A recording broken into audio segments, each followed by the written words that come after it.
kung ano po yung mga nagawa natin at kung anong nagawa ng gobyerno.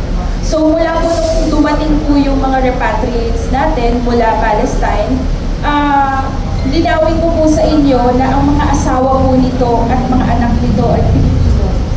So mula po nung dumating po sila, this is real life story po, na 25,000 lang po yung binigay po ng DSWD sa kanila as assistance. Pagkatapos nun, wala na, pinabayaan na. So 25,000, parang lingap lang po yan sa Maynila ng nasunugan. Ang pinag-uusapan po natin dito, yung displacement nila, kawalan nila ng tuluyan.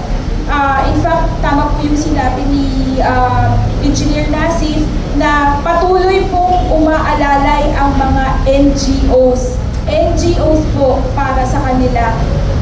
In fact, sa grupo pa lang po nila, nakapag-raise po sila ng 600,000. Kasi pagkatapos po ng assistance ng DSWD, wala na po. Wala po silang bed, mga bed mattress, walang electric fan. So ito po, mga private, mga inisyatibo po ito mula po sa mga NGOs natin na pinaglalaban po yung human rights. So ito po ang ginagawa natin.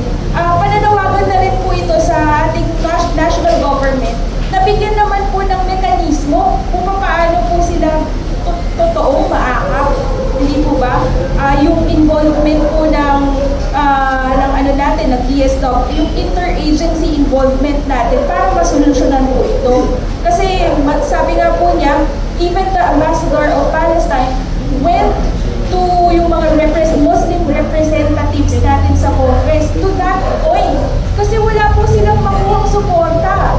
So, kami-kami po, katulong po ng anak Mindanao, being represented po sa Congress, kahit pa paano, nag-extend po ng assistance sa kanila. But we need the intervention of the national government.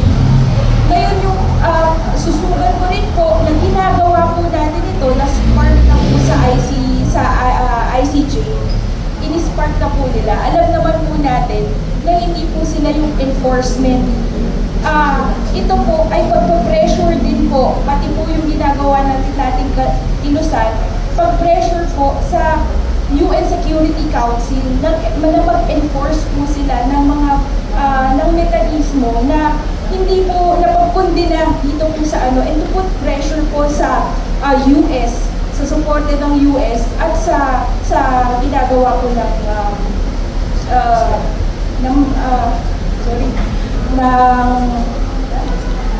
Israel, sorry.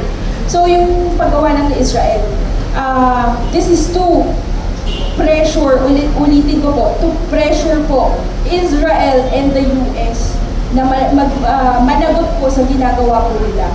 Yun. Thank you. Last na lang mo, natanong kay Atty. Pedrosa.